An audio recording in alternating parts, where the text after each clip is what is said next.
नमस्कार विद्यार्थी मित्रों, शुभ मध्याह्न। हवे आपणे टेक्स्ट बुकनी अंदर 20 चेप्टर है, बराबर। ये 20 चेप्टरनी अंदर आ वर्षे कोरोना ने कारणे बोर्डवाळाए चौथुं ये नाटक है। आ 20 चेप्टरनी अंदर बोर्डवाळाए 9मुं, पछी आवे छे 14मुं ये नाटक है, पछी आवे छे 16मुं काव्य, पछी 17मो पाठ और 18मुं काव्य। એટલે ટૂંકમાં 20 ચેપ્ટર છે એમાંથી 5 ચેપ્ટર કાઢી નાખ્યા છે, એટલે આપણે 15 જ ભણવાના રહીએ। એ 15માંથી આપણે હવે 2 જ ભણવાના છે, 19મો પાઠ અને 20મું કાવ્ય। એમાં 19મો પાઠ છે એ આ જ લેક્ચરમાં પૂરો થઈ જશે, એક જ લેક્ચરમાં, બહુ સહેલો છે। હેલો પાઠ હોય ટેક્સ્ટબુકની અંદર તો આ છે, બરાબર। तो ये 19मो पाठ तो अपने आज लेक्चर में पूरो थी जाए, એટલે ટેક્સ્ટબુક में આપણે एक ज काव्य बाकी रह्યું 20मुं, એટલે टेक्स्टबुक में एक काव्य बाकी रह्યું 20मुं। અને व्याकरण में જોઈએ तो 6 चेप्टर है। अभ्यास 1 काळनो परिचय और स्मनो प्रयोग, अभ्यास 2 विशेषण प्रयोग परिचय ये आपणे थई गयो। अभ्यास 3 उपद विभक्ति हमणां ज पूरी करी। पछी आवे छे अभ्यास 4 और 5 ये बात करो, अभ्यास 6 संधि। तो व्याकरण में 6 चेप्टर है, एमांथी 4 तो थी गया है, એટલે વ્યાકરણના 2 જ ચેપ્ટર બાકી છે, કૃદંત અને સમાસ। એટલે વ્યાકરણના 2 અને ટેક્સ્ટબુકનું એક જ 20મું કાવ્ય, આ પાઠ તો પૂરો થઈ ગયો માની લ્યો, બરાબર। એટલે આપણે 3 કુલ ટોપિક કરવાના છે, એક ટેક્સ્ટબુકનું કાવ્ય અને 2 વ્યાકરણના, એટલે સિલેબસ પૂરો, બરાબર। તો હવે આપણે જોઈએ કે તમારી ટેક્સ્ટબુકમાં પેજ નંબર 88 ઉપર પાઠ 19 88 पर सत्यम मयूर साचे ज मोर ये भगवत जुकियम नामनो एक प्रहसन है, एमांथी लेवामां आव्युं छे। अने एवुं कहेवाय छे, परफेक्ट नहीं, कि एना रचयिता बोधायन है, बोधायन नामना कवि है। साचे ज मयूर जे भगवत जुकियम ये एक प्रहसन है, शुं छे प्रहसन, एमांथी लीधेलुं छे, एना रचयिता बोधायन है। तो सौथी पहला आपणे समझवानी शरूआत करीए, एनी पहला पेज नंबर 28 पर जो प्रस्तावना है ये आपणे समझी लईए अने हूँ तमने समझावुं अने ज्यां टीक करवानुं छे त्यां टीक करावी दो। एटले पेज नंबर 28 पर प्रस्तावनामां हूँ जे वाँचुं छुं त्यां तमारी नजर राखो कि संस्कृत रूपकोना 10 प्रकार है, अंडरलाइन करो। संस्कृत रूपकोना 10 प्रकार है, तेमांनो एक प्रकार है प्रहसन, यां अंडरलाइन करो। आ प्रहसन एकांकी होय छे, यां अंडरलाइन करो। तेनु कथा वस्तु एक दिवस पूरतुं मर्यादित होय छे, न्याय अंडरलाइन करो। संस्कृत साहित्य में आवा जे अनेक प्रहसनों रचाया है तेमां सौथी वधारे प्रसिद्ध भगवत जुकियम है, एटलामां खाली अंडरलाइन करो कि सौथी वधारे प्रसिद्ध भगवत जुकियम है। केटलाक विद्वानोना मते आना रचयिता बोधायन नामना कवि है, यहाँ अंडरलाइन करो कि केटलाक विद्वानो एवुं कहे कि आ भगवत जुकियम है एना रचयिता बोधायन नामना कवि है। हवे काव्योमां जेम प्रकार होय, बराबर, एम पाठमां पण प्रकार होय छे, एम रूपको एटले नाटकनो एक भाग थयो। तो ये 10 रूपको है, रूपकना 10 प्रकार है। केटला 10 प्रकार, एमांथी 10 मांथी ने एक प्रकार है प्रहसन।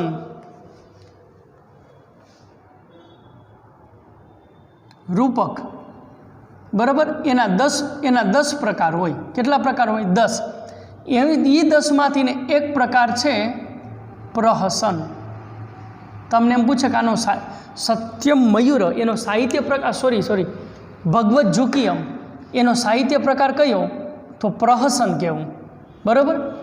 ए रूपकोना 10 प्रकार है, ये 10 मांथी ने सौथी वधारे प्रसिद्ध होय तो प्रहसन। अने ई प्रहसन है, एमां प्रहसन तो घणा बधा लखाणा, पर सौथी वधारे फेमस प्रहसन होय तो भगवत जुकियम। अने केटलाक विद्वानोना मते एवुं मनाय छे कि आना रचयिता बोधायन नामना कवि है, बराबर। अने ज्यारे केटलाक विद्वानो आ रचना कोई अज्ञात कर्तानी है एम माने छे। हवे अंडरलाइन करो, आनो रचनाकाळ, आनी पहेला MCQ में पूछाणो हतो कि भगवत जुकियमनो रचनाकाळ बतावो। तो आनो रचनाकाल लगभग ईस्वीसन 4थी सदीनो छे, यहाँ अंडरलाइन करजो। प्रस्तुत नाट्यांश आ भगवत जुकियम प्रहसनमांथी संपादित करी अने लेवामां आव्युं छे, न्याय अंडरलाइन करो। हवे आमां शुं छे ए बताव्युं छे बीजा पेरेग्राफमां કે ગરીબ પરિવારમાં જન્મેલો સાંડિલ્ય સરળતાથી ખાવાનું મળી રહે એવી ભાવનાથી ઘર છોડી અને બૌદ્ધ સાધુ બની જાય છે। પરંતુ અહીં તો વારંવાર ઉપવાસ કરવાના હોવાથી હવે આ સાંડિલ્યએ બૌદ્ધ સાધુનો વેશ છોડી અને એક પહોંચેલા યોગી એટલે સાધુના શિષ્ય બન્યો। અહીં પણ તેને તો ખાવામાં જ રસ હોય છે, પણ એના ગુરુ સતત ભણવાની ફરજ પાડતા હોય છે। રોજ ભિક્ષા લેવા માટે નગરમાં આવતા આ ગુરુ શિષ્ય એક દિવસ સમય કરતાં વહેલા નગરમાં આવી ચઢે છે। સમયની કિંમત જાણનાર ગુરુ પોતાના શિષ્યને આ સમય દરમિયાન રસ્તામાં આવેલા એક બગીચામાં બેસીને થોડુંક ભણી લેવાનું કહે છે। બંને જણ બગીચામાં પ્રવેશ કરે છે તે સમયનું દ્રશ્ય આ નાટ્યાંશમાં છે। સાંડિલ્યની બહાનાબાજી હાસ્ય પીરસે છે। હવે આને ભણવું નથી એટલે જુદા જુદા બહાના કહે છે સાંડિલ્ય એના ગુરુને। આ સંવાદ ઉપરથી એ વાતનો ખ્યાલ આવે છે કે બાળપણમાં માતાએ કહેલી વાતોની કેટલીક ગંભીર અસર માનવીના જીવન ઉપર પડતી હોય છે। માણસ ગમે એટલો મોટો થઈ જાય તો પણ માતાએ કહેલી વાતોથી તેનામાં જે સંસ્કાર પડી ગયા છે તે દૂર થઈ શકતા નથી। વળી વિદ્યા શા માટે ભણવી જોઈએ એ પ્રશ્નનો ઉત્તર પણ અહીં આપતા સંવાદોમાંથી મળે છે। હવે હું તમને કહું કે બીજો પેરેગ્રાફ છે ને, ગરીબ પરિવારમાં જન્મેલો સાંડિલ્ય, એ બીજો પેરેગ્રાફ છે ને અહીંયા કાઉન્સ કરો, બરાબર? અને બીજો પેરેગ્રાફ છે ને અહીંયા કાઉન્સ કરો અને પછી ક્યાં સુધી હું તમને કહું, બીજો પેરેગ્રાફ અહીંયા કાઉન્સ કર્યો પછી ક્યાં સુધી,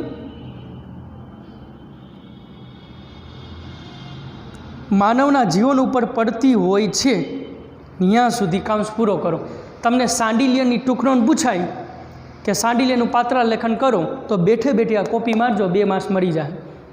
સાંડિલ્યનું પાત્રાલેખન તો આ એટલે બીજો પેરેગ્રાફ છે અહીંયા કાઉન્સ કરો ને અહીંયા કાઉન્સ પૂરો કરો અને જ્યાં કાઉન્સ કર્યો છે ને અહીંયા લખી જ નાખો કે સાંડિલ્યનું પાત્રલેખન, અહીંયા લખી નાખો સાંડિલ્યનું પાત્રલેખન। આટલું કર્યું। હવે પહેલો પેરેગ્રાફ છે જે મેં તમને ટીક કરાવ્યું, સંસ્કૃત રૂપકોના 10 પ્રકાર છે ને, અહીંયા કાઉન્સ કરો અને પહેલો પેરેગ્રાફ ક્યાં પૂરો થાય કે ભગવદ્ જુકિયમ પ્રવસનમાંથીને આ નાટક લેવામાં આવેલું છે, અહીંયા કાઉન્સ પૂરો કરો। હવે પહેલો પેરેગ્રાફ છે ને અહીંયા લખ નાખો ભગવદ્ જુકિયમ, તમને એની ટુકડોને પૂછાય કે ભગવદ્ જુકિયમ વિશે માહિતી આપો તો પહેલા પેરેગ્રાફની કોપી માર નાખવાની।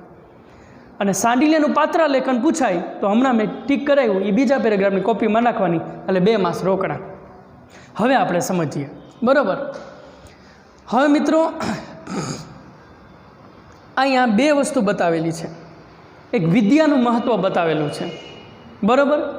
અને એક માણસની પહેલેથી ચાલી આવતી એક સાયકોલોજી એ બતાવેલી છે।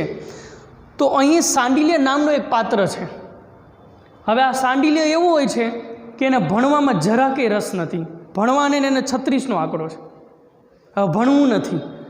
બીજું એ અતિશય આળસુ છે, એટલે એને કંઈ કામ ધંધોય નથી કરવો, કારણ કે પૈસા કમાવા હોય તો એમને કોઈ પૈસા દે, ગમે એ વસ્તુ હોય, પૈસા કોઈ એમને દે, કંઈક કામ કરવું પડશે ને, કંઈક કામ કરશો એના બદલામાં તમને પૈસા દે, બરાબર? તો કામ તો એને કરવું નથી, આળસુ છે। હવે ભણવાને એને 36નો આંકડો અને પિતાજી ધરાથી ભણાવે અને સાંડિલ્ય એકવાર ઉઠી ગયો કે હવે ભણવું જ નથી, પિતાજી ગમે ગયા એટલે ભણવાને તો ચોકડી લઈ ગઈ। પછી તૈયાર હતો કે ભણવાને મારે 36નો આંકડો છે ને હું ઉઠી ગયો છું, હવે મારે નિશાળે નથી જવું, તો ક્યાં સુધી ઘરમાં બેઠો રહીશ, કારણ કે આજ નહીં તો કાલ નહીં તો પરમ। યાદ રાખજો, ગમે એવો બાપ હોય, તમે ભણો છો ત્યાં સુધી તમારા પિતા છે એ તમારા લાડકોટ ઉછેરે છે ને તમને તમારા શોખ પૂરા કરે છે। તમે 2 વસ્તુ કહો તો ચાલ લઈ આવે, કારણ કે ભણો છો, એક આશા છે। પણ જો ઉઠી ગયા અથવા તો ભણ્યા નહીં અથવા તો ભણી લીધા પછી તમે યુવાન બન્યા અને એમને ઘર ભાંગતા હશો અને ગામના ઓટલે પારકી પંચાયત કરતા હશો, ઓટલેથી વળી ઘરમાં, વળી ઘરેથી પાછા બાઈને, બરાબર? તો એ પિતા થોડાક સમય કાંઈ નહીં બોલે, પછી પિતાને તમે મોંઘા લાગશો। એ પિતા એમ કહી દે કે હવે પૈસો કમા, કાંઈ કામ ધંધે લાગ, આમ ક્યાં સુધી રખડીશ? પછી પિતા કહે અત્યારે તમને કંઈ નહીં કહે, કારણ કે અત્યારે તમારી કારકિર્દી કરવાનું છે, બરાબર? એટલે સાંડિલ્યને ખબર પડી ગઈ કે મારે ભણવું તો નથી, 36નો આંકડો છે એટલે ઉઠી ગયો। હવે ભણવું નથી તો આમનામ ક્યાં સુધી ઘરે બેઠો રહીશ, કારણ કે આજ નહીં તો કાલ નહીં તો પરમ દિવસે પિતા કહેવાના છે કે ભણ્યો નહીં તો કાંઈ નહીં, હવે કાંઈ કામ ધંધો તો ભાઈ। અને કામ ધંધા ગોતવા માટે શું કરવું પડશે? કામ તો કરવું પડશે ને, તો પૈસા મળશે ને. હવે એ નથી કરવું કારણ કે આળસુ હતો. એટલે જો હું ભણ્યો નહીં, ઉઠી તો ગયો અને હું કામ ધંધે નહીં જાઉં તો પિતા શું કરશે? ઘરની બાઈને કાઢી મૂકશે. એટલે પિતા ઘરની બાઈને મને કાઢી મૂકે એની પહેલાં જ હું નીકળી જાઉં. એટલો પાછો હોશિયાર હતો, સમજ્યો હતો કે પિતા મને એમ કહે કે મારા ઘરની બહાર નીકળી જા, એની પહેલાં જ હું નીકળી જાઉં. એટલે સાંડિલ્ય છે એ પોતાનું ઘર છોડી અને વહી ગયો. સમજાય? સાંડિલ્ય પોતાનું ઘર છોડીને વહી ગયો. હવે ઘર છોડીને વહી ગયો તો મિત્રો આને કંઈ કામ ધંધો નહોતો કરવો, બરાબર? હવે એમનું કોઈ ખાવાનું થોડું દે, એમનું કોઈ પૈસા દે, તો આને તો વગર કામે અને હા, એક ભણવાને 36નો આંકડો હતો ને બીજું કે કામ ધંધો નહોતો કરવો એમાંય 36નો આંકડો હતો કારણ કે આળસુ હતો. એક એને બહુ શોખ હતો ખાવાનો, બસ ખાઈ લેવું, ખાવાનું પુષ્કળ શોખ. શરીરના માધ્યમથી આપણે બધી ક્રિયા કરીએ, કાર્ય કરીએ છીએ, એના માટે આ સ્થૂળ શરીર જવાબદાર છે. તો એને ટકાવી રાખવા માટે ખાવું એ જરૂરી છે. જીવન જીવવા માટે, જીવન જીવવા માટે ખાવું એ જરૂરી છે. પણ અમુક ખાવા માટે જીવતા હોય, આ ઘણા એવા હોય. એટલે આ સાંડિલ્ય એવો છે, ખાવા માટે જીવે છે. હવે ઘર છોડીને જંગલમાં વહી ગયો. તો જંગલમાં વહી ગયો તો એને વિચાર્યું કે કામ ધંધો તો મારે કરવો નથી, અને હું કાંઈ ન કરું અને 2-3 ટાણા પુષ્કળ ખાવાનું મળે એવો ધંધો કયો? કાંઈ કરવું નહીં અને છતાંય 2-3 ટાણા મને ખાવાનું મળે એવો ધંધો. એને યાદ આવ્યું કે બાવો બની જાઓ, સાધુ બની જાઓ. તો ત્યારે તો ઘણા બધા ધર્મ પ્રચલિત હતા એ સાલમાં. તો એ કે પ્રખ્યાત ધર્મ કયો? આપણે જેવા તેવાનું સાધુ નથી બનવું, પ્રખ્યાત ધર્મો એનો સાધુ બનવું. તો ત્યારે એ જમાનામાં બૌદ્ધ ધર્મ બહુ ફેલાયેલો હતો ત્યારે. તો એ કે બૌદ્ધ ધર્મનો સાધુ બની જાઓ. હવે બૌદ્ધ ધર્મનો સાધુ બનવું હોય તો એના જે અનુયાયી હોય, એના ગુરુ, એની પાસેથી દીક્ષા લેવી પડે. એટલે બૌદ્ધ ધર્મનો સાધુ બન્યો અને એના ગુરુ પાસે તેને દીક્ષા લીધી. કેને? સાંડિલ્યે. ખાવા માટે જો એને દીક્ષા લીધી. જેવી દીક્ષા લીધી અને બીજે જ દિવસે બૌદ્ધ ધર્મના સાધુ હતા ને એને જાહેરાત કરી કે આજથી ને આપણા બૌદ્ધ ધર્મના તહેવાર શરૂ થાય છે. એટલે 21 દિવસ સુધી, 21 ડે, 21 દિવસ સુધી નકોડા ઉપવાસ કરવાના, કોઈ કાંઈ ખાવાનું નહીં. અને આ તો રોવા માંડ્યો કે ખાવા માટે તો હું સાધુ બન્યો અને આ નકોડા ઉપવાસ કરવાનું કે મારી નાખશે, આવું ધર્મ ના હાલે કે ભૂખા ભૂખા મારી નાખે. બૌદ્ધ ધર્મ છોડી અને ભાગી ગયો. કોણ? સાંડિલ્ય.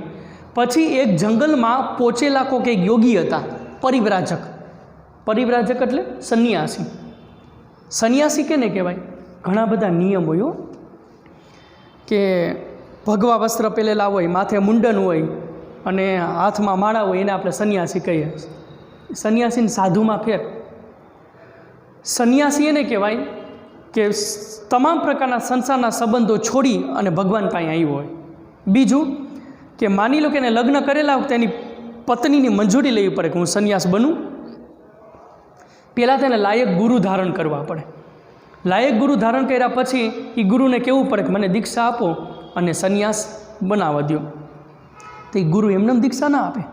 ગુરુ પૂછે કે તારા લગ્ન થયા? તો કે હા. તો તારા પત્નીને પૂછે કે હું સાધુ બની જાઉં, એમાં તને વાંધો નથી ને? એટલે જો એની પત્નીની મંજૂરી હોય ને તો જ ગુરુ એને દીક્ષા આપે અને એને સંન્યાસી બનાવે. પત્ની એમ કે ના, તો એ ગુરુ દીક્ષા ના આપી શકે. બરાબર? તો એને કીધું કે ભાઈ મારા પત્નીનું પૂછાયું, એને હા પાડી. પત્ની કંટાળી ગઈ છે એટલે હા પાડી દીધી છે. પછી ગુરુ કે એમ નહીં, તારી પત્નીને સવારે અહીંયા લઈ આવ. અને એની પત્નીને લઈ આવે અને એની હાજરીમાં પૂછે કે તમારો પતિ સાધુ બની જાય એમાં તમે રાજી છો? તો કે હા. પછી બીજો પ્રશ્ન કરે કે તમારે સંતાનો છે? તો કે હા. જો સંતાનો નાના હોય તો જવાબદારી કેની આવે? પુરુષની આવે, પિતાની. તો એ દીક્ષા ગ્રહણ ન થાય કારણ કે પત્નીની જવાબદારી આવે અને દીકરાની આવે.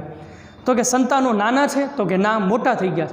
મોટા થઈ ગયા હોય તો દીકરો માને હાચવે તો પિતા છે એ મુક્ત થઈ જાય. પણ દીકરો માને ન હાચવે તો માનું કોણ? એનો પતિ જ કહેવાય ને, કારણ કે 7 ફેરા લીધા છે. એટલે એ પૂછે કે દીકરા મોટા થઈ ગયા? તો કે હા. દીકરા તમને સાચવશે? તો કે હા, મારો દીકરો મને સાચવશે. તો તમારો પતિ સંન્યાસી બને તો તમને કાંઈ વાંધો? તો કે નહીં. પછી બીજે દિવસે વહેલી સવારે બોલાવે બ્રહ્મ મુહૂર્તમાં. અને બ્રહ્મ મુહૂર્તમાં 3:30 થી 4:45નો સમય બ્રહ્મ મુહૂર્તમાં બોલાવે અને પતિને, પુરુષને એમ કહે કે તારા શરીરમાં એ જેટલા વસ્ત્ર પહેરેલા છે એ વસ્ત્રનો ત્યાગ કર. એટલે શરીર ઉપર જેટલા વસ્ત્ર પહેરેલા બિલકુલ નગ્ન અવસ્થામાં દિગંબર એટલે વસ્ત્ર કાઢી નાખે અને એ બ્રહ્મ મુહૂર્તમાં એ નદીમાં એને ડૂબકી મરાવે, 3 ડૂબકી મરાવે. સૂર્યનારાયણને અર્ઘ્ય દેવડાવે. ઓમ ભૂર્ભુવઃ ઓમ તત્સવિતુર્વરેણ્યમ ભર્ગો દેવસ્ય ધીમહિ ધિયો યો નઃ પ્રચોદયાત ઇદમ અર્ઘ્યમ દત્તમ ન મમ એષતે અર્ઘ્યઃ. સૂર્યનારાયણને અર્ઘ્ય દેવડાવે અને અર્ઘ્ય દેવડાવે પછી ગુરુ કાનમાં મંત્ર બોલે અને મંત્ર એટલે કે એને દીક્ષા આપે અને પછી એમ કે એની પત્નીને જે નદી હોય ને એના કિનારે ઊભી રાખે અને એના હાથમાં રેશમી વસ્ત્ર આપે ગુરુ અને ઓલાને કહે કે હવે નદીમાંથી બહાર નીકળ, તારી પત્ની છે એ કિનારે ઊભી છે, એના પગમાં પડ અને એને માં કહીને બોલાવ. અને નાનકડું બાળક છે એને માં છે એ જબલું પહેરાવતી હોય, કપડાં પહેરાવતી હોય એમ બાળકના ભાવથી ને એની પત્ની છે એને જબલું વીંટાડે. પછી પત્નીને કહે તમે તમારા ઘરે જાઓ અને પછી એક યજ્ઞ કરાવે, એને દીક્ષાંશ એટલે સ્નાતક સંસ્કાર કહેવાય 16 સંસ્કારની અંદર. અને પછી એક ભિક્ષા પાત્ર આપે અને એમ કહે કે પહેલાં જેલી ભિક્ષા છે તારા પત્નીના ઘરે જા અને તારા પત્નીને માં કહીને બોલાવ અને માં ભિક્ષા દે અને પગમાં પડ. પત્નીના ઘરે જાય, પત્નીને માં કહીને બોલાવે કે માં ભિક્ષા દે.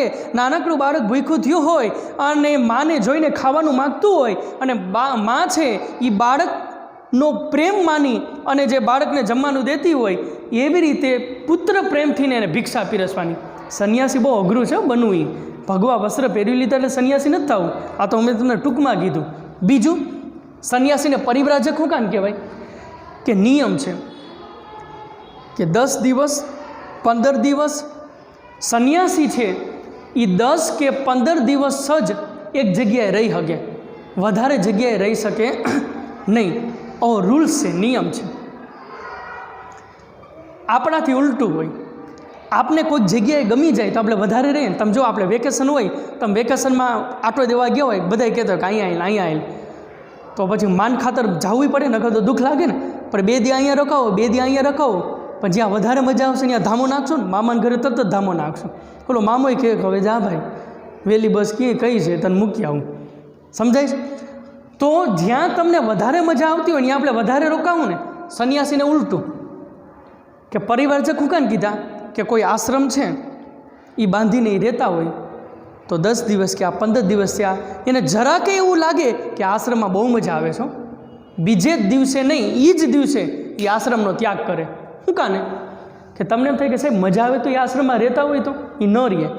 માની લો કે એમ લાગે કે આશ્રમમાં મજા આવે છે, પછી બધા લોકો એની પાસે આવવા માંડે, લોકો એને પગે લાગવા માંડે, લોકો એને પૈસા ધરવા માંડે, પછી ચેકબુકના કોરા ચેક મૂકી જાય, પછી આશ્રમ છે એને મોટો કરે, પછી બીજો આશ્રમ કરે, ત્રીજો આશ્રમ, આશ્રમની જુદી જુદી બ્રાન્ચો ખોલે, પછી બાબા પાછા મેન બ્રાન્ચે હોય એને બાબા નથી બનવું. સમજાય છે? આ બાબા છે એ ઠગે છે લોકોને. એટલે પછી મેન બ્રાન્ચ જુદી જુદી બ્રાન્ચ બને આશ્રમની, તો બિઝનેસ થઈ ગયો. એટલે જ્યાં એનું મન માને ને ત્યાં તરત જ એ સંન્યાસી છે ને 10 કે 15 દિવસ જ એક જ જગ્યાએ રહીએ, બાકી આમ ફરતા રહીએ. એટલે એનું નામ પડ્યું પરિવ્રાજક. આ શબ્દને તોડો. પરી એટલે ચારેય બાજુ, પરી એટલે કે ચારેય બાજુ, અને વ્રજક એટલે કે ફરવું. ચારેય બાજુ જે ચારેય દિશામાં ફર્યા કરે ને એટલે એને પરિવ્રાજક કહેવાય. એટલે આ સાંડિલ્ય છે ઓલા બૌદ્ધ ધર્મનો સાધુ બન્યો હતો ત્યાંથી તો ભાગી ગયો, પછી જંગલમાં આ પરિવ્રાજકને મળ્યો, એનો પરિચય થયો અને એને કીધું કે તમે મારા ગુરુ. પછી પરિવ્રાજકે કીધું કે ભાઈ તારે ભણવું પડશે. સાંડિલે કે બધી વાત સાચી. સાંડિલે ચોખવટ કરી નાખી, મને ખાવા તો આપશો ને, કારણ કે માં ચોખવટ નહોતી થઈ. વળી બીજે દિવસે આ સ્કીમ કાઢે તો ઓલા 21 દિવસના ઉપવાસ રાખ્યા હતા, આ તો વળી 50 દિવસના રાખે ને મરી જાઉં ને. એટલે ચોખ્ખું કીધું કે મારે 2 ટાઈમ પુષ્કળ ખાવા જોઈએ, ખાવાનું મળશે ને. એટલે પરિવ્રાજક એટલે કે સંન્યાસી એને એમ કીધું કે હું ખાવાનું આપીશ પણ તારે ભણવું પડશે. હા, ભણવા પ્રત્યે એને 36નો આંકડો હતો, પણ એ અત્યારે તો હા પાડ દઉં, પછી કેને ભણવું છે, એટલે ખાવા તો મળે. એટલે સાંડિલે હા પાડી અને પરિવ્રાજકનો શિષ્ય બન્યો. હવે રોજ નિયમ કે આ ગુરુને શિષ્ય પરિવ્રાજક એટલે કે સંન્યાસી અને સાંડિલ્ય એ બે રોજ સવારે ભિક્ષા માગવા માટે જાય. મિત્રો સંન્યાસીના નિયમ બહુ કડક હોય, તમને ખબર કે એને ભિક્ષા માગવા માટે જવાનું. 5 ઘરે જ ભિક્ષા માગવાની, 6ઠ્ઠા ઘરે નહીં. સમજાય છે? સંન્યાસી હોય એને રોજ 5 ઘરે જ ભિક્ષા માગવાની. માની લો કે પહેલાં ઘરે ગયા અને કાંઈ ન મળ્યું તો બીજું ઘર, પછી 5મા ઘરે ગયા અને 5 ઘરેથી કાંઈ ન મળ્યું તો 6ઠા ઘરે નહીં જવાનું, તેથી ઉપવાસ કરવાનો. 11 ન હોય તો ઉપવાસ કરી દેવાનો.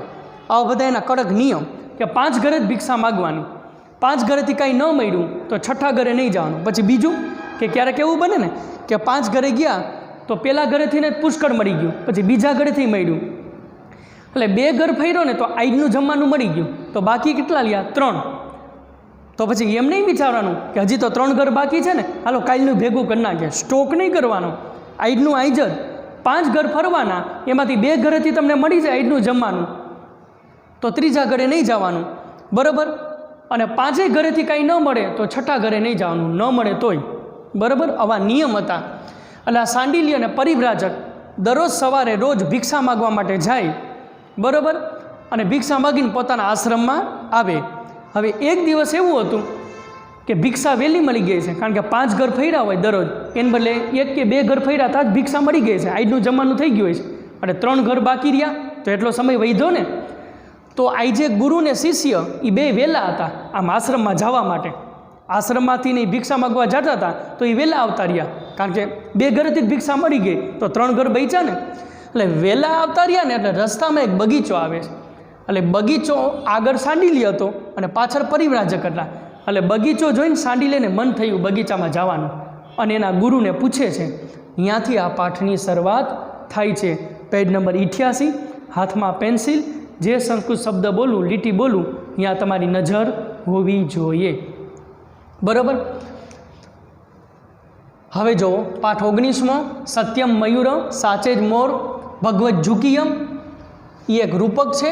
એ રૂપકના 10 પ્રકાર છે, એમાંથી એક પ્રકાર પ્રહસન એમાંથી લેવામાં આવ્યું છે, અને સૌથી વધારે પ્રખ્યાત પ્રહસન હોય તો એ ભગવત ઝુકિયમ, અને એવું કહેવાય છે કે એના રચયિતા બોધાયન નામના કવિ છે. હવે ગુરુ ને શિષ્ય છે એક દિવસ વહેલી ભિક્ષા માગી અને ફરી પાછા આશ્રમમાં આવતા હતા, પોતાના આશ્રમમાં.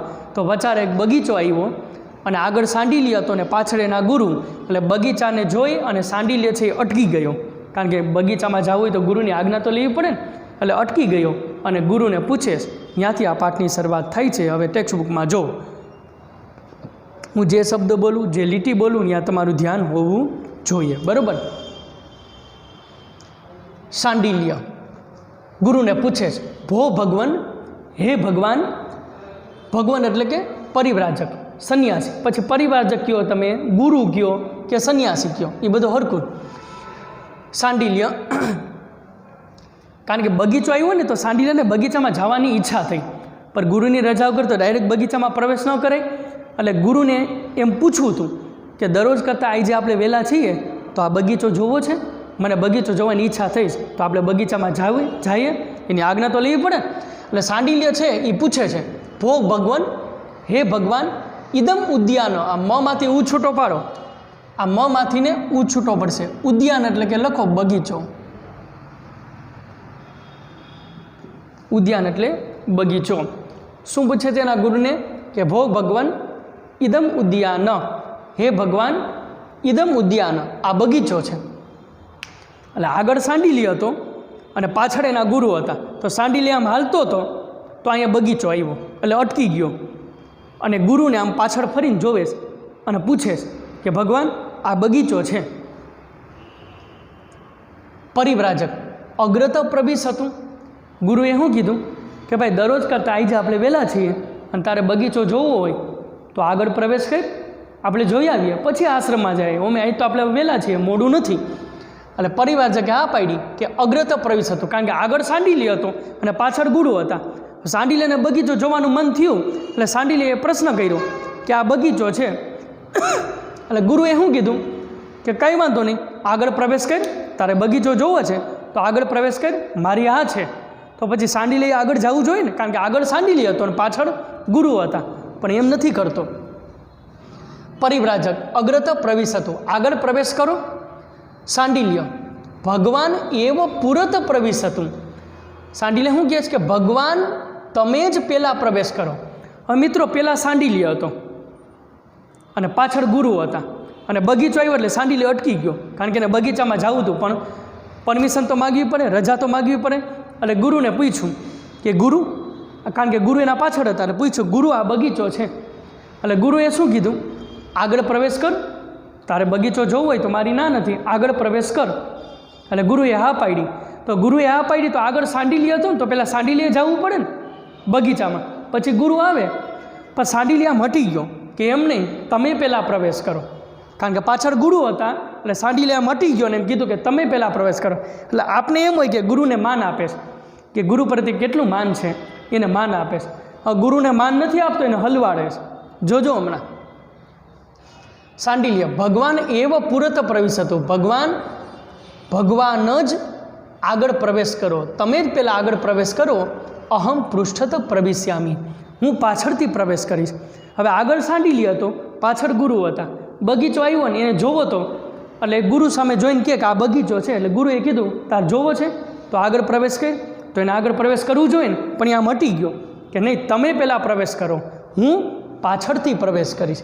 અહમ પૃષ્ઠત પ્રવિશ્યામી, પૃષ્ઠત એટલે પાછળ, પુરત એટલે આગળ, હું પાછળથી પ્રવેશ કરીશ. પરિવ્રાજક, કારણ કે આ ગુરુ તો એના શિષ્યને ઓળખતો હોય ને, કે આ મને માન આપે છે ઓચિંતું, કોઈ દી માન ન આપતો એને માન આપે એટલે કંઈક શંકા તો થાય ને. નમન નમન મેં ફેર હે અતિ નમે નાદાન, કોઈ આપણે વારંવાર આપણા વખાણ કરતું હોય, આપણે વંદન કરતું હોય, તો એનો મિનિંગ એવો નથી કે એને આપણા પ્રત્યે માન છે, એમાં કંઈક આપણું કામ હોય. એટલે નમન નમન મેં ફેર હે અતિ નમે નાદાન, વારંવાર જે નમતું હોય ને આપણે, એ નાદાનને લુચ્ચો હોય. એટલે સાંડિલે એમ કીધું કે તમે પહેલાં પ્રવેશ કરો, હું પાછળથી પ્રવેશ કરીશ. પરિવ્રાજક કિમર્થમ, સંન્યાસીએ પ્રશ્ન કર્યો કે ભાઈ શા માટે, પહેલાં તો તું છો, તો તે કીધું બગીચો જોવો છે, તો પછી મેં હા પાડી, તો તું પહેલાં પ્રવેશ કરીને મને શું કાને પહેલાં પ્રવેશ કરવાના કે, કારણ કે એ તો એના શિષ્યને ભરતતું હોય ને. એટલે પરિવ્રાજકે તરત જ કીધું કિમર્થમ, વાય શા માટે હું પહેલાં પ્રવેશ કરું, તું પહેલાં છો તો તું પહેલાં પ્રવેશ કરીને બગીચામાં. હવે સાંડિલી ઓમ પાછો બુદ્ધિ વગરનો છે અને ઓમ ભોળો છે, ચોખ્ખે ચોખ્ખું કહી દે છે કે મેં તમને પ્રવેશ કરવાનું હું કાને પહેલાં કીધું, એમ કરીને હવે કહી દઈશ. કારણ કે પહેલાં સાંડિલી હતો ને પછી ગુરુ હતા, તો સાંડિલીએ પહેલાં બગીચામાં પ્રવેશ કરવો જોઈએ ને, તો એ હટી ગયો અને ગુરુને કીધું કે તમે પહેલાં પ્રવેશ કરો. એટલે આપણે એમ હોય કે ગુરુને માન આપતો હોય છે, હવે માન નથી આપતો. હું કાને ગુરુને પહેલાં પ્રવેશ કરવાનું કીધું. સાંડિલ્ય પૌરાણિક્યાનામ મમ માતુહુ શ્રુતમ, પૌરાણિક્યાનામ પ્રાચીન સમયમાં, અથવા તો આના બે અર્થ થાય, પ્રાચીન સમયમાં અને પુરાણ જાણનારી, બેમાંથી કોઈ પણ અર્થ લઈ લો. પૌરાણિક્યા, પુરાણ જાણનારી, મમ માતુહુ શ્રુતમ, મારી માતા પાસેથી મેં એવું સાંભળ્યું છે. શ્રુતમ એટલે સાંભળવું. પુરાણ જાણનારી એવી મારી માતા પાસેથી મેં એવું સાંભળ્યું છે. શું સાંભળ્યું છે? હવે આ શબ્દ નોખા કરજો. અશોક, પછી બીજો શબ્દ છે પલ્લવ, ત્રીજો શબ્દ છે આમાંથી અછૂટો પડશે અનંતર, અને ચોથો શબ્દ છે નિરુદ્ધ.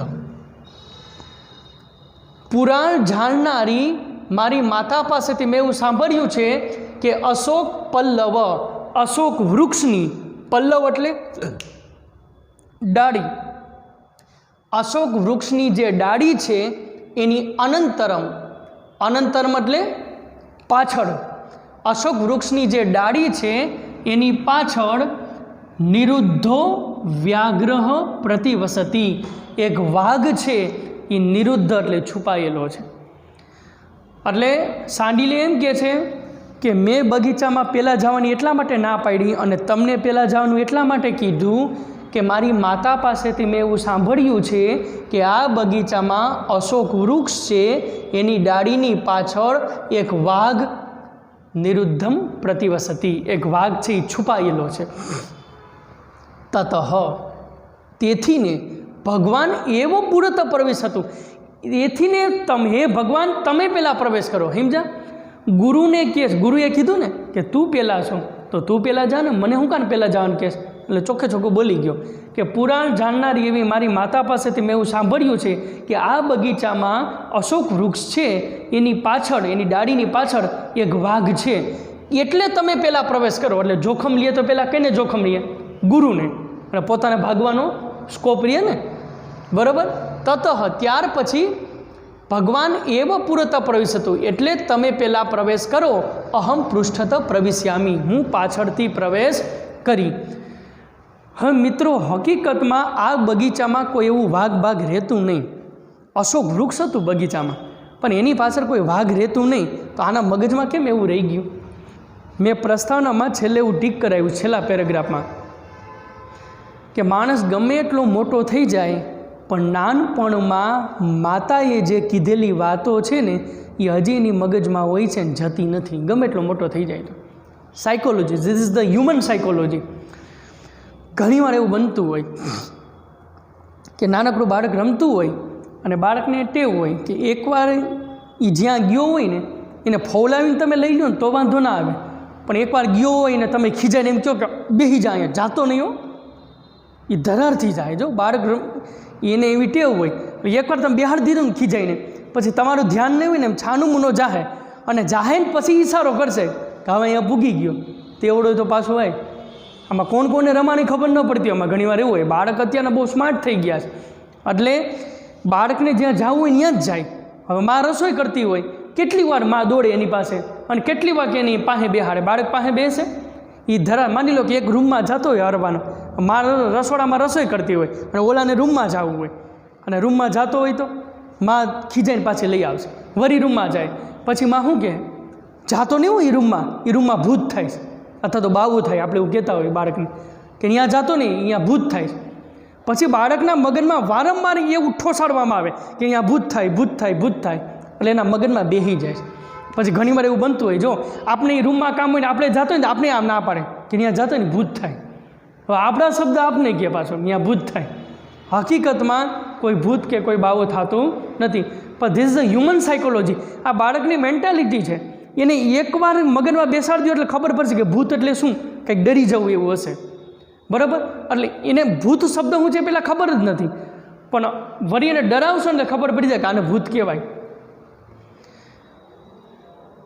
અને પછી એના મગજમાં સતત એવું ઘૂમ્યા કરે કે અહીં ભૂત થાય, ભૂત થાય, ભૂત થાય, અને પછી એ મોટો થઈ જાય ને પછી રૂમમાં જતા ડરતો હોય. જો એક સત્ય ઘટના છે, એવો કિસ્સો બની ગયો થોડાક વર્ષો પહેલાં, કે એક ગુનેગાર હતો અને ગુનો કર્યો હતો એને, અને ગુનો સાબિત થઈ ગયો કોર્ટમાં, અને એને જેલની સજા થઈ, અને જજ સાહેબે એવું એને સ્ટેટમેન્ટ આપ્યું કે દાખલા તરીકે આજે શનિવાર છે, તો આવતા શનિવારે આને સવારે 9 વાગ્યે ઝેર આપી અને મારી નાખવામાં આવશે. આવતા શનિવારે સવારે 9 વાગ્યાને ઝેર આપીને મારી નાખવામાં આવશે. એટલે ઓનલી ફોર 1 વીક, બરાબર, એક અઠવાડિયું હતું. હવે મિત્રો એને ઝેર આપીને મારી નાખવાની સજા કરી જજ સાહેબે. તો આ શનિવારથી ને આવતા શનિવાર સુધી એના મગજમાં શું ઘૂમશે? ઝેર, ઝેર, ઝેર. એને ગમે એવી પ્રિય વસ્તુ ભાવતી હશે એની સામે મૂકી દેજો, અને એને જોઈને એને ખાવાનું મન થાય. નકર પહેલાં તો ભાવતી વસ્તુ સામે આવતી મોઢામાં લાલુ પડતી અને સ્વાદે આવતો. ગમે એવી મોત નજીક આવે અને ગમે એવી ભાવતી વસ્તુ હોય એ સામે મૂકી દો, એને ખાવાનું મન નહીં થાય, અને ખાશે તો એમાં એને સ્વાદ નહીં આવે અને એને આનંદ નહીં આવે, કારણ કે મોત નજીક છે. અને મોત નજીક હોય ને એમ માણસ વધારે ભગવાનની નજીક જાય છે અને પાપથી ડરે છે. એટલે જ શ્રીમદ ભાગવત એવું કહે છે કે દરેક માણસે, every people in early to morning and go to bed in thinking by the date. દરેક માણસે એવરી મોર્નિંગ, દરરોજ સવારે તમે પથારીમાંથી બેઠા થાવ ત્યારે પહેલાં તમારા મોતનો વિચાર કરી લેવો જોઈએ. આજ માણસને મોતનો ડર નથી, કુદરતનો ડર નથી, એટલે બેફામ પાપ કરે છે, ધોળા દિવસે પાપ કરે છે અને બેફામ પાપ કરે છે. પણ એને ખબર નથી કે હસી હસીને કરેલા પાપો છે એક દી રોઈ રોઈને ભોગવા પડશે. યાદ રાખો, this the universal truth on the earth in rules of the God. આ જગતનું સનાતન સત્ય છે કે કોઈ પણ જગતમાં તમે ખોટું કાર્ય કરશો, કદાચ માની લો કે કોઈને ખબર નથી, તમને હોય કે કોઈ જોતું નથી, પણ ઉપરવાળો બધું જોવે છે. અને બીજું કે ખુદ તમને પણ ઘણીવાર એવો અહેસાસ થાય છે હું કરું છું ખોટું છે, કારણ કે આપણી અંદર તો ભગવાન જ રહેલો છે. એ તો અહેસાસ દેવડાવશે કે આ ન કરે, આ ખોટું છે. તમને અહેસાસ થતો હોય કે આ ખોટું છે, પણ છતાંય તમે ખોટું કાર્ય કરશો મિત્રો, યાદ રાખજો, આજ નહીં તો કાલ, 10 દિવસ પછી, વર્ષદી પછી, 5 વર્ષ, 25 વર્ષ, 50 વર્ષ પછી અહીંનું અહીંયા છે, ભોગવવું જ પડશે. યાદ રાખો, 100% ભોગવવું પડશે. The rules of the earth and rules of the God, આ પૃથ્વીનો એક સનાતન સિદ્ધાંત છે, યાદ રાખજો. અને ગિવન ટેકનો જમાનો છે. લોકોને તમે જેવું દેશો એવું લોકો આપશે. 5 માણાને તમે માન આપશો તો તમને માન મળશે, કોકને પ્રેમ આપશો તો તમને પ્રેમ મળશે. બરાબર? આપણે બદલવાની જરૂર છે, પણ આપણે લોકો પર ફોકસ કરીએ કે ઓલો ઓવો, ઓલો ઓવો, ઓલો ઓવો. એટલે ઓલો ઓવો નહીં, આમ જાય, પણ ક્યારેક આંગળી આમ કરો કે આ કેવો છે, અને આને સુધારવાની કોશિશ કરો તો ઓટોમેટિક બધું સુધરી જશે. દુનિયાને સુધારવાની કોશિશ કરોમાં, ભગવાન જેવા ભગવાન હતા ત્યારે દુનિયા ખરાબ હતી, લોકોને સુધારી આવી ગયા. રામ જેવા રામ હતા, ત્યાં સીતા ઉપર એ કલંક લાગ્યું ને. કૃષ્ણ ભગવાને તો ગારું દેતા લોકો, લ્યો. તો ભગવાન જેવા ભગવાને જો એ સમયમાં લોકો એને ગારું દેતા હોય તો ભગવાને લોકોને સુધારી નથી ગયા, દુનિયાને સુધારી નથી આવી ગયા, તો હું ને તમે કયો ઠેકો પકડ્યો દુનિયા સુધારવાનો? આપણે સમાજ સુધારક છીએ, પહેલાં તમે તમારી જાતને સુધારો. સમજાય છે? બાકી ઓટોમેટિક બધું થઈ જશે. એટલે એ વ્યક્તિને એમ કીધું કે શનિવારે ઝેર આપીને તને મારી નાખવામાં આવશે. શનિ, રવિ, સોમ, મંગળ, બુધ, જેમ જેમ નજીક આવતો ગયા દિવસ, અને સતત એના મગજમાં ઝેર ઘૂમતું જાય. બીજો શનિવાર આવ્યો, અને શનિવાર આવ્યો ને 9 વાગે ઝેર આપવાનું હતું, 8 વાગે કે 7 વાગે જેલ ખોલ્યું કે આને નવરાવી દો, નવા વસ્ત્ર પહેરાવો અને જે કાંઈ ઈચ્છા હોય એને પૂરી કરી નાખો, કારણ કે 9 વાગે તને ઝેર આપવામાં આવે છે. 8 વાગે જેલ ખોલ્યું ને તો એ મરેલો હતો, અને એનું પોસ્ટમોર્ટમ કર્યું ને એને ઝેરનું એક ઘૂંટડોય નહોતો પીધો, એક બૂંદ પણ નહોતી પીધી, અને પોસ્ટમોર્ટમ કર્યું ને તો એના ગળામાંથી ને ઝેરના પોઈઝનના જમ્સ નીકળ્યા. તો આવું કેમ? તમે સતત જેનું ચિંતન કરો ને એવા બની જાઓ. આ સિદ્ધાંત છે. તમને નહીં ખબર હોય, ખોટું લાગશે, ઓલા તમને નહીં મહિનામાં આવે. હું સતયુગની વાત નથી કરતો કે મહિનામાં ન આવે, આ કળિયુગ હાલે છે ને, આ કળિયુગનું જ ઉદાહરણ દઉં. 500 વર્ષ પહેલાં વિવેકાનંદના ગુરુ રામકૃષ્ણ પરમહંસ, એનું નામ સાંભળેલું હોય છે. એ રામકૃષ્ણ પરમહંસ છે, એને બધાની સાધના કરી નાખી. હિન્દુ ધર્મની, દેવ દેવતાઓની, મુસલમાનોમાં જે પૂજાય ને એની સાધના કરી નાખી. એ જેની પાછળ વર્ગે ને, દેવ કે દેવીની પાછળ સાધના કરવા પાછળ, એ એની પાછળ વર્ગી જ જાય. હા, તમને નહીં ખબર હોય, એક સિદ્ધાંત છે, ઉપાસ્યના ગુણ ઉપાસકમાં આવે. ઉપાસક એટલે તમે કોઈ દેવની ઉપાસના કરતા હો, સાધના કોઈ દેવની કરતા હો ને, તો તમે ઉપાસક થયા. તમે શું થયા? ઉપાસક. અને જે દેવ કે દેવીની સાધના કરતા હો ને એને ઉપાસ્ય કહેવાય. શું કહેવાય? ઉપાસ્ય. અને તમે સાધના કરો છો એટલે તમે ઉપાસક થયા. તેવો સિદ્ધાંત છે કે ઉપાસ્યના ગુણ ઉપાસકમાં આવે. તો રામકૃષ્ણ પરમહંસ હનુમાનજીની સાધના કરવા માટે વર્ગી પડ્યા. તો 24 કલાક હનુમાનજીનું જપ, એ વૈરગા તો સતત હનુમાનજીનું ચિંતન કર્યું. અને થોડાક વર્ષો પછી એનું મોઢું છે સેજ ત્રાહું થઈ ગયું, આમ વાનર જેવું, અને પાછળથી એને પૂંછ ઉગવા લઈ ગઈ. હનુમાનજીના ગુણ આવી ગયા કે નહીં? આ સિદ્ધાંત છે. સવારથી ને સાંજ સુધી તમે કોઈ વ્યક્તિનું ચિંતન કરો, સવારથી સાંજ સુધી સતત એક જ વ્યક્તિનું ચિંતન કરો, રાત્રે એ સપનામાં આવશે. આ સિદ્ધાંત છે. આખી જિંદગી તમે જે કાંઈ કર્યું હોય એ મરવા ટાણે તમને યાદ આવે, એમ સવારથી સાંજ સુધી જે કંઈ જેનું ચિંતન કર્યું હોય એ રાત્રે સપનામાં આવે. એમ 24 કલાક તમે ચિંતન કરો તો એના ગુણધર્મો તમારી અંદર આવી જાય. સેજ મોટું ત્રાહું થઈ ગયું અને પૂછ ઉડવા લાગ્યું. રામકૃષ્ણ પરમહંસે સાધના છોડી દીધી કે હમણાં હું વાનર બની જાય. એટલે ઓલો ઝેરનું સતત ચિંતન કરતો હતો તો ગળામાંથી ઝેર નીકળે કે ન નીકળે. This is the human psychology. તમને સમજાય તો ભલે, પણ બહુ અઘરું છે. એટલે ખરેખર બગીચામાં કોઈ વાઘ નથી, પણ નાનપણથી ને એની માતા એવું બેસાડી દેવામાં આવ્યું આ સાંડિલ્યને કે અહીંયા જાતો નહીં, આ વાઘ છે, વાઘ છે, વાઘ છે. એટલે એ ડરી ગયું છે. એટલે એને એમ છે કે હજી બગીચામાં વાઘ છે. એટલે ગુરુને કીધું કે તમે પહેલાં પ્રવેશ કરો, હું પાછળથી પ્રવેશ કરીશ. એટલે ગુરુએ કારણ બતાવ્યું કે શા માટે હું પહેલાં પ્રવેશ કરું, તું પહેલાં છો, તું આવી ને. તો એને કારણ બતાવ્યું કે પુરાણ જાણનારી મારી માતા પાસેથી મેં એવું સાંભળ્યું છે કે અશોક વૃક્ષની ડાળીની પાછળ નિરુદ્ધ એટલે છુપાયેલો એક વાઘ રહે છે.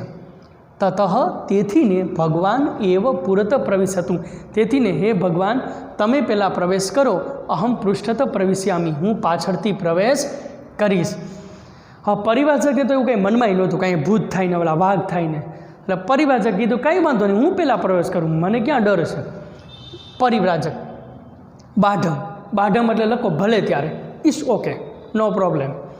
બાઢમ ભલે ત્યારે પ્રવિશતી, એમ કરી અને ગુરુ પ્રવેશ કરે છે બગીચામાં. આ કેટલો બીકણો કહેવાય, અહીંયા બગીચો છે તો હજી બગીચાને આમ કિનારા ઉપર જ ઊભો છે. એટલે ગુરુને કીધું તમે પહેલાં પ્રવેશ કરો, એટલે ગુરુએ બગીચામાં આમ પ્રવેશ કર્યો. તો એ જે પોતે તો પ્રવેશ કરતો જ નથી, એ બાઈને જ ઊભો છે બગીચાની, કારણ કે ઓલું અશોક વૃક્ષ ક્યાં છે? બગીચાની વચારે. એટલે બગીચાની વચારે અશોક વૃક્ષ છે. તો આના મગજમાં તો એવું ભરાઈ ગયું છે કે અશોક વૃક્ષની પાછળ વાઘ છે. એટલે ગુરુએ પ્રવેશ કર્યો ને તો એ પોતે પ્રવેશ ન કર્યો, એ બાઈને જ ઊભો રહ્યો. અને અશોક વૃક્ષ નજીક આવ્યું ને, અને આ ભાઈ વિચારવા માંડ્યો કે હમણાં વાઘ આવશે ને. ગુરુ ગયા, એની ટિકિટ કપાણી, એ ગયા. અશોક વૃક્ષ આવ્યું, એને ગુરુ ટપી ગયા ફટાફટ. અશોક વૃક્ષને ટપી ગયા પછી આ ભાઈએ પેલો પ્રવેશ કર્યો બગીચામાં, હવે જોખમ નથી. એટલો બહાદુર હતો પાછો. શું કહે છે? ભલે ત્યારે પ્રવિશતી, પ્રવેશ કરે છે. તતઃ પ્રવિશતી સાંડિલ્ય, ત્યાર પછી સાંડિલ્ય પ્રવેશ કરે છે. આ ગુરુ છે પરિવ્રાજક, એ બગીચામાં ગયા, અધવચ્ચે પૂગ્યા, અશોક વૃક્ષને ઓળંગી ગયા, ક્રોસ કરી ગયા, પછી આ ભાઈએ પ્રવેશ કર્યો. કાઉન્સમાં જો ત્યાર પછી સાંડિલ્ય પ્રવેશ કરે છે.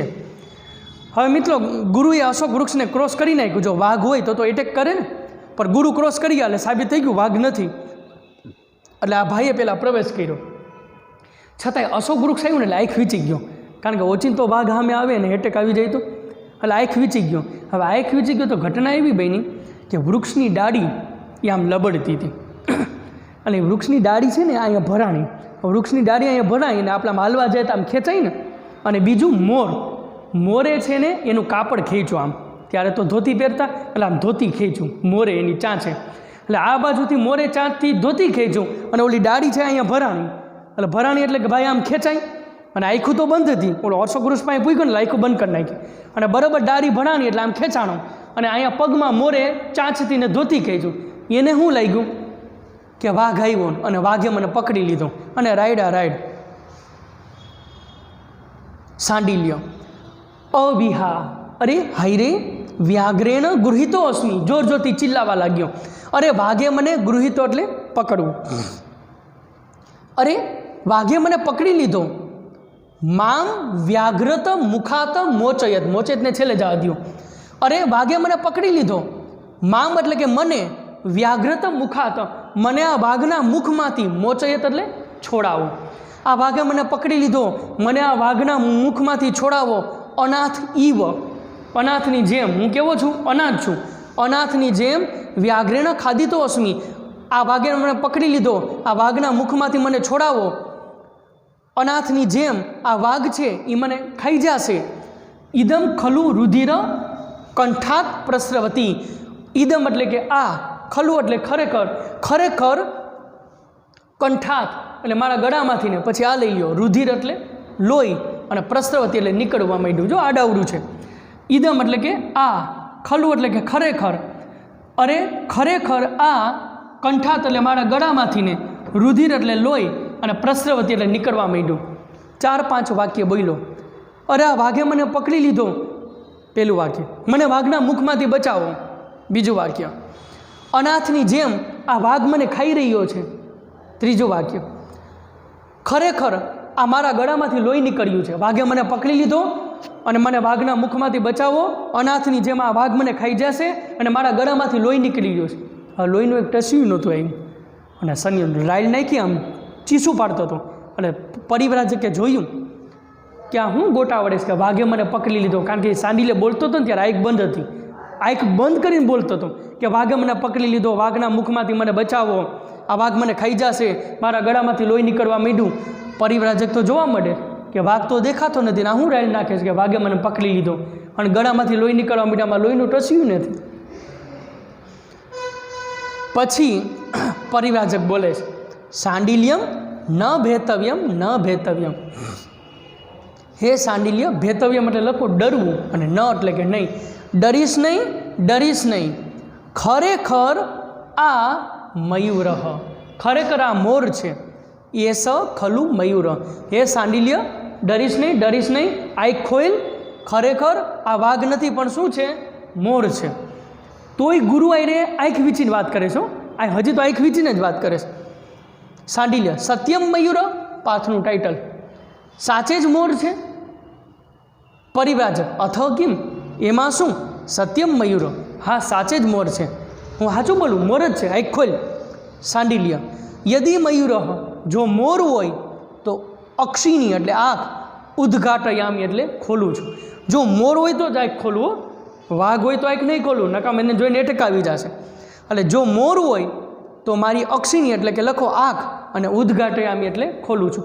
જો મોર હોય તો હું મારી આંખ ખોલું છું. પરિવ્રાજક છંદત, ભલે ત્યારે, એટલે ભલે ત્યારે એટલે મોર જ છે, કાંઈ વાંધો નહીં, આંખ ખોલ, તું બીમાં મોર જ છે, આંખ ખોલ. હવે શાંડિલ્ય આંખ ખોલે છે તો એને શું જોવા મળે? મોર. હવે મોર દેખ્યો ને એટલે એને નિરાયતથી શ્વાસ લીધી, અને હવે કેવા બાંગા મારે છે, હવે પાછી બહાદુરી બતાવે છે, અને હમણાં અહીંયા બીપી લો થઈ ગયું હતું. શાંડિલ્ય અવિધા, અરે હાય રે, દાસ્યા પુત્રો, અરે આ દાસીનો પુત્ર, વ્યાઘ્ર એટલે વાઘ, અરે આ દાસીનો પુત્ર વાઘ છે, એ મદ ભયે ન, મારા ડરથી, ગુરુને કે આ મોર નથી, આ વાઘ છે. ગુરુ કે હવે તને મોરને વાઘમાં કોઈ ડિફરન્સ નથી દેખાતો? મેં જ કીધું આ મોર છે તો આંખ ખોલ, અને તે આંખ ખોલી, તો હવે પાછું તું એમ કહેશ કે આ મોર નથી, વાઘ છે. ગુરુ કે મોર છે. શાંડિલ્ય કે ગુરુ આ મોર નથી, વાઘ છે. ગુરુ કેલા તને વાઘમાં ને મોરમાં ડિફરન્સ નથી દેખાતો? હવે જોઈ હું કે અવિધા, હાય રે, દાસ્યા પુત્ર, આ દાસીનો પુત્ર વાઘ, આ મોર હામું આંગળી ચીધી, અને શાંડિલ્ય બોલે કે આ દાસીનો પુત્ર વાઘ છે, મદ ભયેન, મારા ડરથી, આ દાસીનો પુત્ર વાઘ મારા ડરથી, મયુર રૂપમ ગૃહિતવા, આ દાસીનો પુત્ર વાઘ છે એ મારા ડરથી મોરનું રૂપ ધારણ કરી અને પલાયતે એટલે ભાગી જાય છે. એટલે સમજાય હું કહેવા માગે છે કે ગુરુ આ વાઘ જ હતો, પણ મારા ડરથી ને એને મોરનું રૂપ ધારણ કર્યું. શું બોલ્યો એ?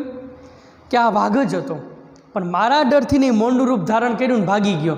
હવે હમણાં બીપી લો થયું હતું કે વાઘ છે, હું આંખ નહીં ખોલું, અને હવે મોર છે તો ખોટા ખોટું ડીંગા હાકે છે. શું કહે છે કે દાસ્યા પુત્ર, આ દાસીનો પુત્ર વાઘ છે, એ મદ ભયેન, મારા ડરથી ને, મદ એટલે કે મારા, ભયેન એટલે ડરથી ને, મયુર રૂપમ ગૃહિતવા, મોરનું રૂપ ધારણ કરી અને પલાયતે એટલે ભાગી ગયો. મિત્રો હવે જે શરૂ થાય છે ને, હી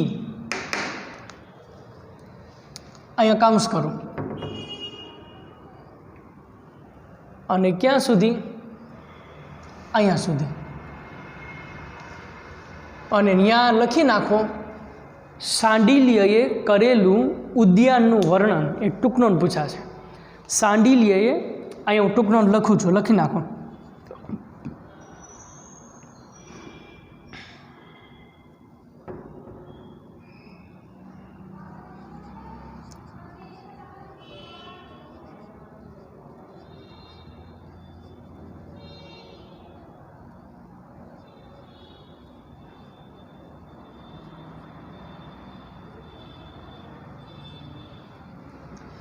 આ ટૂંકમાં પૂછાય. શાંડિલ્યએ કરેલું ઉદ્યાનનું વર્ણન. બગીચામાં હવે પ્રવેશ કરે તો એ બગીચો કેવો છે, આની કોપી મારી દેજો. અને હવે આ બધું થોડુંક હાસ્ય રસ વહી ગયો, અને હવે બગીચામાં પ્રવેશ કરીશ તો એ બગીચો કેવો છે? હી, આમ કેમ કોઈ તગડતા હોય, હી, અરે રે, ચંપક, કદંબ, ચંપક એટલે ચંપકલાલ નહીં હો, તારક મહેતામાં આવે આ બધા વૃક્ષના નામ છે. ચંપક, કદંબ, પછી સપ્તપર્ણ જેમાં 7 પ્રકારના પાંદડાઓ હોય, ચંદન, પછી તગર, ખદીર, ખદીર એટલે ખેર, ખેરનું વૃક્ષ, કદલી સમવ કિરણ, કદલી એટલે કે કેળ, કેળના પાંદડા હોય ને, કદલી સમવ કિરણ, સમવ કિરણ એટલે લખો છવાયેલું, આમ કેળના પાંદડાથી ને છવાયેલું. માલતી લતા, માલતી વૃક્ષની લતા એટલે લખો ડાળી, માલતી વૃક્ષની જે ડાળી છે એનો મંડપ. માલતી વૃક્ષ એવું છે કે એની ડાળી આમ ફેલાય અને આમ મંડપ જેવું થઈ જાય. તમે ખેતરે ગયા હો ને તો કારેલાનો છોડવો જોજો, કારેલા એવી રીતે ભાઈ કે આમ છોડ હોય ને એટલો મોટો થાય ને આમ મંડપ જેવું થઈ જાય, આમ એને બાંધવા પડે, આમ મંડપ બાંધવો પડે. તો ચંપક, કદંબ, સપ્તપર્ણ, ચંદન, તગર, ખદીર એટલે ખેર અને કદલી, સમવ કિરણ કેળના પાંદડાથી, સમવ કિરણ એટલે છવાયેલું, માલતી વૃક્ષની ડાળી વડે આ મંડપ છે એ મંડિત, મંડિત એટલે લખો શોભવું, માલતી વૃક્ષની ડાળી વડે આ મંડપ છે એ શોભે છે. અને સુખમ અવહમ રમણીયમ ઇદમ ખલુ ઉદ્યાન, માલતી વૃક્ષની ડાળી વડે આ મંડપ શોભે છે અને સુખમ એ સુખ આપનારો, રમણીય ખરેખર આ બગીચો છે, સુખ આપનારો રમણીય ખરેખર આ બગીચો છે. કોને એમ કહે છે? સાંડિલ્ય. પરિવારજક ખીજાય છે, મૂર્ખ શણે શણે સિંહ માણે શણીને, શણે શણે આ શરીર છે એ કેવું થઈ જાય છે? ક્ષીણ થતું જાય છે. આપણે ગીતાજી ભણ્યા કાવ્ય 13 એમાં મેં કીધું શરીર નાશવંત છે. ભૂતકાળમાં હું બાળક હતો, અત્યારે યુવાન છું, ભવિષ્યમાં વૃદ્ધ બની જાય છે. તો વધવું, ઘટવું, નાશ થવું, ક્ષીણ થવું એ શરીરના ગુણધર્મ છે. તો હે મૂર્ખ, શણે શણે સિંહ માણે શરીરે, શણે શણે આ શરીર છે એ નાશ થતું જાય છે. તો કિંમતે રમણીય, તો તને આમાં સુંદર શું લાગે છે? આ દુનિયા પ્રગટ થઈ છે તો એકદી નાશ થવાની છે, તું જન્મ તો મરવાનો જ છો, તો આમાં રમણીય કાંઈ છે જ નહીં. આ ગચ્છ વર્ષ, હે વર્ષ, વર્ષ એટલે પુત્ર, હે વર્ષ આવ, તાવત પઠ. હવે આપણે ભણીએ, ભણવાનો તો 36નો આંકડો છે. હવે ગુરુ એને બગીચામાં ભણવાનું કહે છે, કારણ કે વહેલા હતા. હવે આને ભણવું નથી, પણ ગુરુએ કીધું એટલે ડાયરેક્ટ ના તો ન પડાય કે નથી ભણવું, એટલે જુદા જુદા બહાના કાઢે છે. નથી ભણવું ને એટલે બહાના કાઢે છે. તો અહીંયા એક ટૂંકનો જ પૂછાશે, સાંડિલ્યની બહાનાબાજી એવી ટૂંકનો પૂછાય, ત્યારે તમારા ગુરુ શિષ્યનો સંવાદ લખવાનો. આને કીધું કે વર્ષ તો આપણે આપણે ભણીએ, તસ્માત તાવત પઠ. બરાબર. હવે સાંડિલ્યને ભણવું નથી એટલે શું કહે છે કે પઠનસ્ય તાવત અર્થમ જ્ઞાતુમ ઈચ્છામી, કે પહેલાં તો હું ભણવાનો અર્થ જાણવા ઈચ્છું છું. કે તમે ભણવાનું કહો છો તો પહેલાં મને એ કહો ભણવાથી શું ફાયદો થાય? ભણવાનું કહો છો, પહેલાં મને ભણવાનો ફાયદો સમજાવો તો હું ભણું, નકર નહીં. બરાબર. ભણવાથી કાંઈ ફાયદો જ નથી. ઓલું કહે ને રખડે એ રાજા ને ભણે ભિખારી, આ બધા એના જેવું છે. એટલે ભણવાથી શું ફાયદો થશે? મને ભણવાનો મિનિંગ સમજાવો. પરિવ્રાજક કે હું તને અત્યારે સમજાવ્યું તો મગજમાં નહીં બેહે. જે સાંડિલ્યની પરિસ્થિતિ છે ને એ જ તમારી પરિસ્થિતિ છે. અત્યારે વિદ્યાર્થીઓ, તમારા વાલી, અમે શિક્ષકો વારંવાર એવું કહેતા હોય ભાઈ ભણ, તો ઘણીવાર અમે વારંવાર કહેતા હોય ને તો ઘણીવાર તમને ખરાબ લાગી જાય છે, અથવા તો અમને દુશ્મન બની જાય. તમારા વાલીઓ ટકટક કરશે તો તમને એવું લાગશે કે મને મેન્ટલી ટોર્ચર કરે છે, અથવા તો દુઃખ લાગી જાય છે. પણ અત્યારે વાલીઓ, શિક્ષકો ગમે એટલું તમને ભણવાનું મહત્ત્વ કહે, તમને નહીં ગમે. પણ જ્યારે મોટા થશો, કમાવા માંડશો, જવાબદારી તમારા ઉપર આવશે, અને જો નહીં ભણ્યા હોય તો, નહીં ભણ્યા હોય તોની વાત છે, ભણ્યા હોય તો વાત નથી. જો નહીં ભણ્યા હોય તો આજીવન એક કાંટાની જેમ ચૂપશે કે સાલો ભણ્યો હોત તો મારી અવિદયસા ન હોત, ભણ્યો હોત તો અવિદયસા ન હોત. બરાબર. એટલે સાંડિલ્ય કહે છે કે આ નિયમ છે કે જ્યારે ભણવાની ઉંમર હોય ત્યારે લોકો ગમે એટલું કહેતા હોય ત્યારે એની કિંમત નથી સમજાતી, પણ એ સમય વહી જાય ને પછી જ સમજાય છે. અમે દુનિયાનો રૂલ્સ છે કે કોઈ વ્યક્તિ ગમે એટલો સારો હોય અને તમારી નજીક હોય પણ ત્યારે એની કોઈથી કદર નહીં થાય, પણ એ વહી જશે ત્યારે એની કદર થશે કે આના જેવું કોઈ નહોતું. બરાબર. આ રૂલ્સ છે. માણસની કદર એની પ્રશંસા, એની અનુભૂતિ એની હાજરીમાં નથી થતી, એની ગેરહાજરીમાં એની વ્યક્તિત્વ ખીલી ઉઠે છે. એટલે એને કીધું કે ભણવાનું મહત્ત્વ મને સમજાવો. હવે પરિવારજક શું જવાબ આપે છે? આ આખા પાઠમાં એક જ લીટી અઘરી છે, જે આ બ્લેક બોલ પેનથી લખી છે ને એ જાણી લ્યો.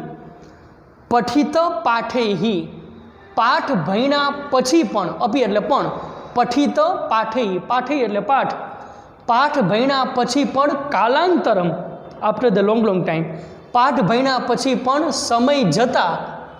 સમય જતાં અહીંયા લઈ લો પઠન અર્થ એટલે ભણવાનો અર્થ, પછી અહીંયા લઈ લો વિજ્ઞેયમ એટલે જાણવા, ભવંતી એટલે મળે છે. જો બહુ આડાવડું છે કે પાઠ ભણ્યા પછી પણ કાલાંતરમ એટલે સમય જતાં, પઠન અર્થ એટલે ભણવાનો અર્થ, વિજ્ઞેયમ ભવંતી જાણવા મળે છે. અત્યારે હું ગમે એટલું ભણવાનું મહત્ત્વ બતાવીશ ને, કહીશ ને તો તને નહીં સમજાય. એ તો તું ભણી લઈશ ને, એ ભણી લીધા પછી પણ વર્ષો નીકળી જાય પછી તને ભણવાની કિંમત સમજાય. એટલે અત્યારે ભણવાના મહત્ત્વને તું રહેવા દે, હું ભણાવું એ ભણ. હવે આને ભણવું નથી એટલે બીજું બાનું કાઢ્યું, પઠને ન કેમ ભવિષ્યથી પાઠ ભણ્યા પછી પણ સમય જતાં ભણવાનો અર્થ જાણવા મળશે. તસ્માત તેથી ને તાવત પઠ, તેથી ને તું ભણ. અત્યારે ભણવાથી શું ફાયદો થાય એવી લપમાં પૈડમાં હું ભણાવું એ ભણ. આના ભણવું નથી એટલે બીજું બાનું કાઢે. પઠને ન કેમ ભવિષ્યથી, ભણવાથી શું થશે, ભણવાથી શું મળશે, શું થશે. પરિવ્રાજક શું સાંભળ, પઠને એના વિના ન પ્રાપ્યતે વિદ્યા. મિત્રો એક MCQ પૂછાશે, વ્યાકરણનો MCQ. ખાલી જગ્યા વિના ન પ્રાપ્યતે વિદ્યા, કાંસમાં લખેલું હોય છે પઠ. અમે ખાલી જગ્યા બનાવી દીધી કે ખાલી જગ્યા વિના ન પ્રાપ્યતે વિદ્યા, કાંસમાં લખેલું હોય છે પઠ. તો તરત જ યાદ આવી જવું જોઈએ કે વિના એને કઈ વિભક્તિ આવે, તૃતીયા. તો અહીંયા પઠને ન, એટલે વિના એને તો દ્વિતીય આવે. તો પઠમ સાચું કે પઠને ના ન, વિના એને દ્વિતીય આવે ને તૃતીય આવે. મેં તમને ભણાવી દીધું. તૃતીયા ક્યારે આવે કે ફરજિયાત હોય. ભણ્યા વગર વિદ્યા પ્રાપ્ત નથી થતી, તો એ તો ફરજિયાત જ થયું કે તમારે વિદ્યા પ્રાપ્ત કરવી હોય તો શું કરવું પડે, ભણવું પડે. તો ફરજિયાત થયું. ભણ્યા વગર જ્ઞાન મળે એમનું કેમ મળે? એટલે જો જ્ઞાન જોતું હોય તો વિદ્યા પ્રાપ્ત કરવી પડે, ભણવું પડે. એટલે ફરજિયાત થયું, ત્યાં તૃતીય આવે.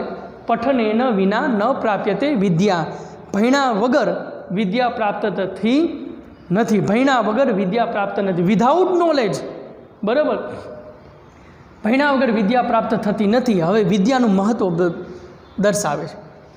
આ શ્લોક અગત્યનો છે. આડાઅવળું છે જરાક જોજો. વિદ્યયા વિના, વિદ્યા વગર, વિદ્યયા વિના, પછી અહીંયા લઈ લો નરાણામ, એટલે લોકો, વિદ્યા વગર લોકો છે એ ધ્રુવમ એટલે ચોક્કસ પ્રકારનું, સૌખ્યમ એટલે સુખ. હવે આ પહેલો શબ્દ ન અને આ લઈ લો જાયતે, મેળવી શકતો નથી.